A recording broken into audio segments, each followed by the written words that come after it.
La fille s'est réveillée d'un rêve et a découvert qu'elle était devenue l'épouse d'une famille riche. En entendant comment la servante l'appelait, elle s'est rendue compte qu'elle avait voyagé dans le monde d'un roman. Et en plus dans le rôle d'une méchante dans le livre. Bien qu'elle se soit mariée avec l'homme le plus riche, elle était extrêmement cruelle avec lui parce que son mari était muet. Mais maintenant qu'elle était arrivée, elle décida de profiter pleinement de la vie en tant qu'épouse de l'homme le plus riche. L'homme, en arrivant à la maison, sortit un accord de divorce car auparavant la fille avait toujours insisté pour divorcer. Mais cette fois elle le déchira sur le champ et même le mangea. La fille déclara solennellement qu'à partir de maintenant elle le traiterait bien. L'homme fut surpris par le changement soudain de sa femme.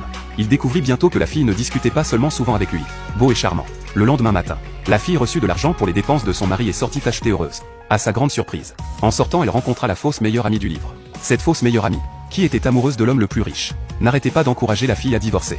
Mais la fille, sans hésiter, exposa comment l'autre utilisait un enregistreur pour lui tendre un piège. Voyant l'autre s'en aller, furieuse, la fille décida aussi d'acheter sa propre voiture. Elle envoya un message à son mari pour l'informer. Il s'avéra que le mari était en réunion à ce moment-là. Le téléphone de l'homme, toujours scrupuleux, sonna plusieurs fois de suite inquiétant ses subordonnés qui pensaient que l'entreprise faisait face à une crise commerciale.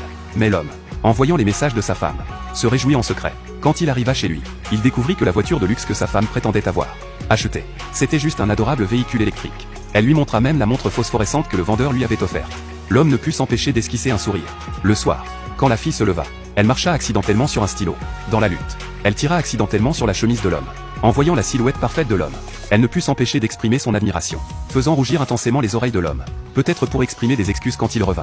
La fille le remit sous les couvertures, sortit sa montre phosphorescente préférée et se la mit au poignet. Au moment où la fluorescence du cadran illumina l'obscurité, l'homme sentit quelle était sa lumière.